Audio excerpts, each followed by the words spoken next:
Welcome friends, প্রত্যেককে স্বাগত আমাদের ইউটিউব চ্যানেলে।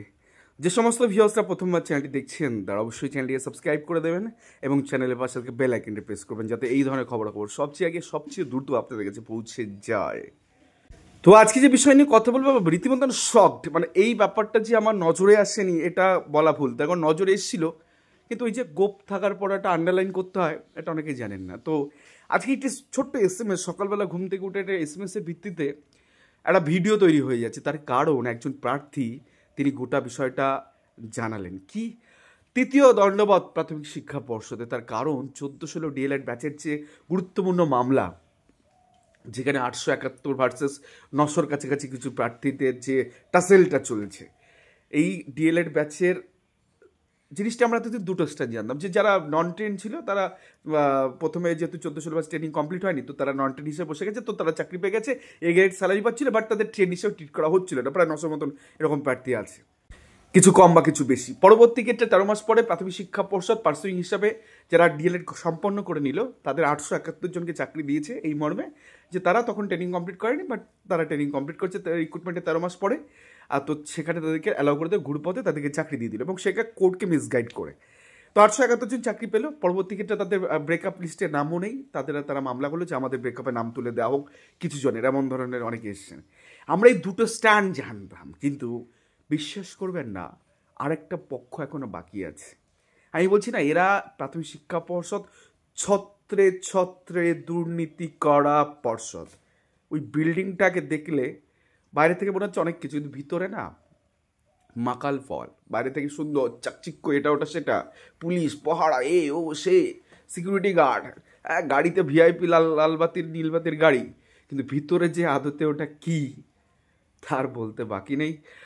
আরসি বাগচিকে চোখে চোখ রেখে প্রশ্ন করেছিলাম যে কেন আপনারা কমিউনাল রিজার্ভেশন করেছেন। আরসি বাগচি একটা উত্তর দিয়েছিলেন যে ওটা তো মানিকবাবু জানেন, ওটা তো ক্যাটাগরি টু ক্যাটাগরি নিয়োগ হয়েছে, ওখানে কোনো আনরিজার্ভ সিট বা জেনারেল সিটে সবাইকে ঢুকতে দেওয়া হয় না, ওটা মানে category two category communal reservation করে আমরা নিয়োগ দিই। এক পরিষ্কার মাথায় চুলের মধ্যে পেন ঢোকাতে ঢোকাতে এই উত্তরটা দিয়েছে। যাই হোক, গোটা বিষয়টা আপনাদের দেখাবো। এক্ষেত্রে আপনারা দেখতে পাচ্ছেন যে এই যে মামলাটা, যে মামলার রেসপেক্টে আজকে মহামান্য হাইকোর্টে মানে ডিভিশন বেঞ্চে তাবড়ি হাইরিং আছে।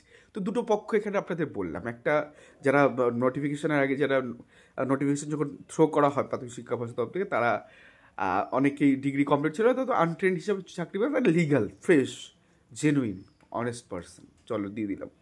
তারা অ্যাজ আ মেরিটের ভিত্তিতে তারা চাকরি পেয়ে গেলেন।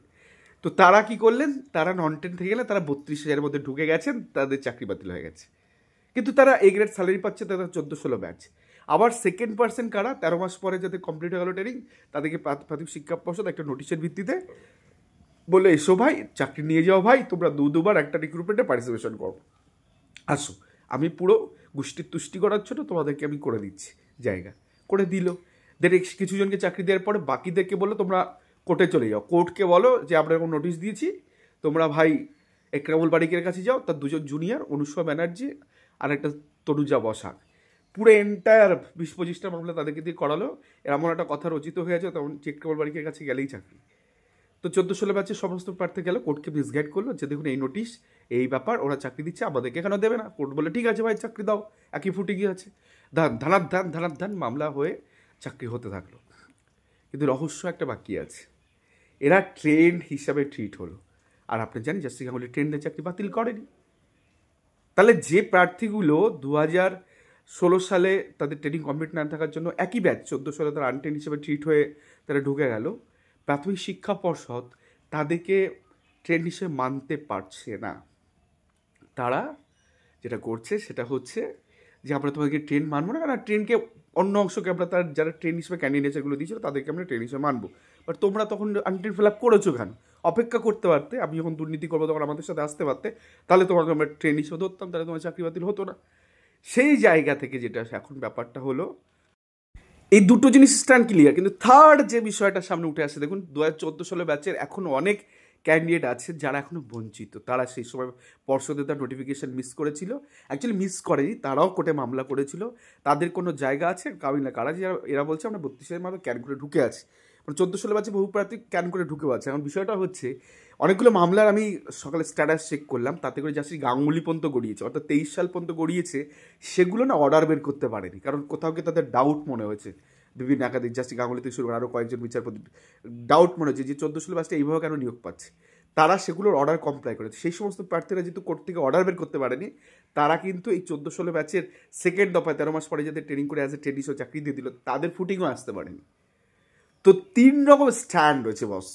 একরকম 14-16 ব্যাচ যারা একদম ফ্রেশ, যারা রিক্রুটমেন্টের আগে নন ট্রেড হিসেবে পেয়েছে, গ্রুপের স্যালারি পাচ্ছে, সেটা একটা ব্যাচ। সেখানে হচ্ছে 13 মাস পরে ভুল পথে ঢুকিয়ে দেওয়া কিছু প্রার্থীকে রিক্রুটমেন্টের মাঝখানে এসে চেঞ্জ করে, রুল চেঞ্জ করে ঢুকিয়েছে, এটা তেজপ্রকাশ পাঠকের জাজমেন্ট পারমিট করে না, কনস্টিটিউশনে পেয়েছে 5 বিচারপতির। আর একটা হচ্ছে যারা এখনও 14-16 ব্যাচ হয়ে চাকরিটা পাননি, কিন্তু 2014 টেট পাস। তিনটে স্ট্যান্ড নিয়ে বসে আছে প্রাথমিক শিক্ষা পর্ষদ। কি বলবেন? যেখানে ডাবল স্ট্যান্ড নেওয়ার জন্য স্কুল সার্ভিস কমিশনের এন্টায়ার প্যানেল বাতিল করে দেওয়া হচ্ছে, যে শুধুমাত্র ডাবল স্ট্যান্ড নিয়েছে, এখানে ট্রিপল স্ট্যান্ড। আর এই গোটা অংশটাই কিন্তু 42 আর 9 অবিচ্ছেদ্য অংশ। কেউ যদি বলে এরা পরে হয়েছে, আমি আগে হয়েছি, এও মাঝখানে হয়েছে, শেষে হচ্ছে, এক গল্প কিছু আসবে না বস। এন্টায়ার রিক্রুটমেন্টের উপর প্রভাবটা পড়বে। তো বুঝতেই পারছেন কি হতে চলেছে 35,000 চাকরি বাতিল মামলায়, এবং আজকে এই মামলায় কি উঠে আসে সেটাও কিন্তু আমাদের দেখতে হবে। তার কারণ আজকের মামলাতে হয়তো তরুজিৎ তিওয়ারি 14 পক্ষে বলবেন, বা আলী ইসলাম 14 পক্ষে বলবেন, পর্ষদের বিপক্ষে বলবেন, কিন্তু আউটকাম কিন্তু অনেকটা বড়।